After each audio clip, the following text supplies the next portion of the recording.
हमारे YouTube channel पर आपका स्वागत है। आज हम इस वीडियो में ट्रेडिंग साइकोलॉजी के बारे में जानेंगे और इसी के साथ हम इस वीडियो में सक्सेसफुल ट्रेडिंग के लिए अपनी इमोशंस और ट्रेंड यानी प्रवृत्ति पर काबू कैसे पा सकते हैं और ट्रेडिंग साइकोलॉजी को एडवांस लेवल में सीखेंगे। तो चलिए बिना किसी देरी के इस वीडियो को शुरू करते हैं। और हाँ, इस वीडियो को बिल्कुल भी स्किप मत करना, पूरा वीडियो अच्छे से देखना, तभी समझ आएगा।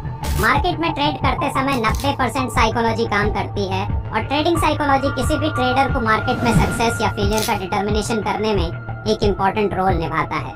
ट्रेडिंग साइकोलॉजी ये सिर्फ नंबरों और चार्ट्स के साथ नहीं है दोस्तों, बल्कि ट्रेडिंग डिसीजन लेते समय हमारी इमोशंस को समझने और मैनेज करने के बारे में भी है।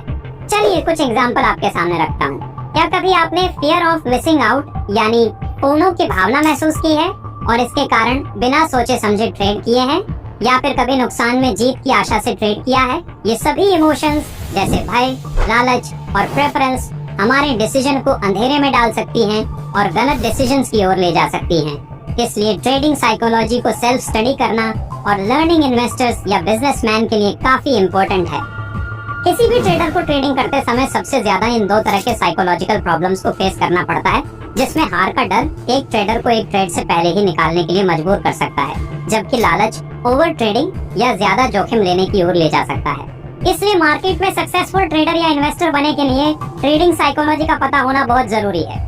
अब आपके मन में सवाल उठ रहा होगा, ट्रेडिंग साइकोलॉजी इतनी इम्पोर्टेंट है तो इसे सीखिए कैसे और इसे इम्प्रूव कैसे करें और इसे इम्प्रूव करने का सही तरीका क्या है? देखिए, इसे इम्प्रूव करने के कई तरीके हैं, लेकिन जो सबसे कारगर तरीका है वही आपको मैं बताने वाला हूँ। तो सबसे पहले एक ट्रेडिंग स्ट्रेटेजी बनाना है जिसकी एक्यूरेसी 61 से 70 की हो और रिस्क रिवॉर्ड रेशियो 1:5 हो, यानी 10 रुपए के बदले 50 रुपए। इस तरीके से आपका कभी मार्केट में नुकसान नहीं होगा, लेकिन आपको सही ट्रेडिंग स्ट्रेटेजी बनानी आनी चाहिए। और एक ट्रेडिंग स्ट्रेटेजी बनाने के लिए सबसे पहले अपने गोल्स को डिफाइन करना जरूरी है और अपने फाइनेंशियल गोल्स, बाजार की स्थिति और जोखिम टॉलरेंस के आधार पर एक सुटेबल ट्रेडिंग स्ट्रेटेजी को सिलेक्ट करना होगा।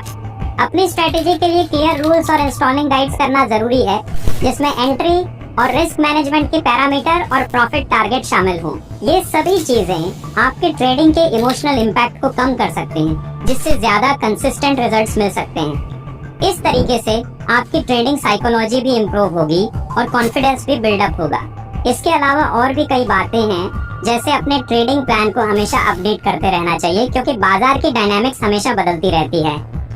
अब हम जानेंगे ट्रेडिंग साइकोलॉजी क्यों मायने रखता है किसी भी ट्रेडर के लिए और आप इसे किस तरह अपने ट्रेडिंग जर्नी में अप्लाई कर सकते हैं। ट्रेडिंग साइकोलॉजी की इम्पोर्टेंस इसलिए भी है क्योंकि ट्रेडिंग डिसीजंस को लेने में मन की स्थिति और इमोशंस इम्पोर्टेंट रोल निभाती हैं। मार्केट में सक्सेसफुल होने के लिए न केवल टेक्निकल नॉलेज बल्कि मानसिक स्थिति और पर्सनल सपोर्ट भी आवश्यक होता है। ये चीजें किसी भी शुरुआती ट्रेडर के लिए काफी जरूरी हैं। दोस्तों, ट्रेडिंग साइकोलॉजी आपको अपनी इमोशंस को समझने, कंट्रोल करने और उन्हें संभालने में मदद करता है, जिससे आप अपने डिसीजंस को सही और बेहतर ढंग से लेने में सक्षम होते हैं। इसके अलावा यह आपको बाजार के वेरियस मानसिकताओं को समझने में मदद करता है, जिससे आप अपनी ट्रेडिंग स्ट्रेटेजी को एडजस्टेड कर सकते हैं। रिलायबिलिटी और डिसिप्लिन के साथ ट्रेडिंग साइकोलॉजी इन्वेस्टर्स को उनके ट्रेडिंग करियर में सक्सेसफुल होने की दिशा में एक सही गाइडेंस प्रोवाइड करता है। ये सब तो हो गई ट्रेडिंग साइकोलॉजी की इम्पोर्टेंस। अब हम जानेंगे ट्रेडिंग साइकोलॉजी के अगेंस्ट जाने से क्या हो सकता और इसके कितने बड़े नुकसान हो सकते हैं। ये सभी पॉइंट्स उन लोगों के लिए है जो ट्रेडिंग साइकोलॉजी को इम्पोर्टेंस नहीं देते और हमेशा मार्केट में नुकसान करते हैं। दोस्तों, सबसे पहले इसमें इमोशनल कंटिन्यूटी की कमी होती है, जिसे लैक ऑफ इमोशन कह सकते हैं। लैक ऑफ इमोशन की कमी के कारण ट्रेडर को अधिक मुश्किलों का सामना करना पड़ सकता है, जो इन्वेस्टर्स और ट्रेडर के लिए नुकसानदायक हो सकते हैं। और इसमें दूसरा सबसे बड़ा नुकसान लैक ऑफ डिसिप्लिन है। डिसिप्लिन की कमी के कारण ट्रेडर्स के पास डिसीजंस को सही समय पर लेने की क्षमता कम हो सकती है, जिससे उन्हें ट्रेड में नुकसान हो सकता है। और इमोशनल कंटिन्यूटी के अभाव के कारण ट्रेडर्स को अपनी इन्वेस्टर्स की मेंटालिटी को समझने और संभालने की कैपेसिटी में कमी हो सकती है, जिससे उनकी ट्रेडिंग की परफॉर्मेंस कैपेबिलिटी पर नेगेटिव इफेक्ट पड़ सकता है। इसके अलावा ट्रेडिंग साइकोलॉजी की अनदेखी से निग्लेक्टेड करने से ट्रेडर्स की ट्रेडिंग कैपिटल पर अतिरिक्त दबाव पड़ सकता है, जो उनके फाइनेंशियल सिचुएशन को अफेक्टेड कर सकता है। ट्रेडिंग साइकोलॉजी को अक्सर नए ट्रेडर नजरअंदाज करते हैं। नए ट्रेडर अक्सर जोखिम उठाने के आग्रह में होते हैं और अधिक चिंतित होते हैं, जबकि पुराने ट्रेडर अधिक सावधान और विवेकपूर्ण होते हैं। इसलिए पुराने ट्रेडर्स मार्केट में पैसा कमा पाते हैं। नए ट्रेडर और पुराने ट्रेडर को हम देखें तो उन दोनों में आपको काफी अंतर देखने को मिलेगा, जैसे कि डिसीजन लेने की कैपेसिटी और उत्साह और पेशेंस। नए ट्रेडर अक्सर बाजार में डिसीजन लेने में डिफिकल्टी महसूस कर सकते हैं, जबकि पुराने ट्रेडर अपने एक्सपीरियंस के आधार पर डिसीजन लेने में अधिक सुरक्षित और कॉन्फिडेंट होते हैं। नए ट्रेडर अक्सर एक्साइटेड होते हैं, लेकिन पेशेंस की कमी का एक्सपीरियंस करते हैं, जबकि पुराने ट्रेडर अधिक पेशेंट और संतुलित होते हैं। दोस्तों, अभी तक हमने इस वीडियो में ट्रेडिंग साइकोलॉजी के बारे में काफी कुछ जान लिया है, लेकिन मार्केट में प्रॉफिटेबल होने के लिए धैर्य और अनुशासन के नियम भी पता होने चाहिए। इसलिए अब अगले कुछ सेकंड्स इस वीडियो को काफी ध्यान से सुनिए। धैर्य ही इस मार्केट की कुंजी है। आपके सेल्फ को प्रेजेंटेड करने के लिए सही अपॉर्चुनिटीज का वेट करना होगा और ट्रेड में जल्दबाजी नहीं करनी होगी। और जब भी आपका ट्रेडिंग सेटअप बने तब ट्रेड ले लेना है, क्योंकि उस टाइम पर सेटअप मिस होने पर आपको काफी रिग्रेट फील हो सकता है, जिसके चलते आप अपना पेशेंस लूज कर सकते हैं। इसका नतीजा नुकसान हो सकता है और यहीं पर आपकी साइकोलॉजी खराब होना शुरू हो जाएगी।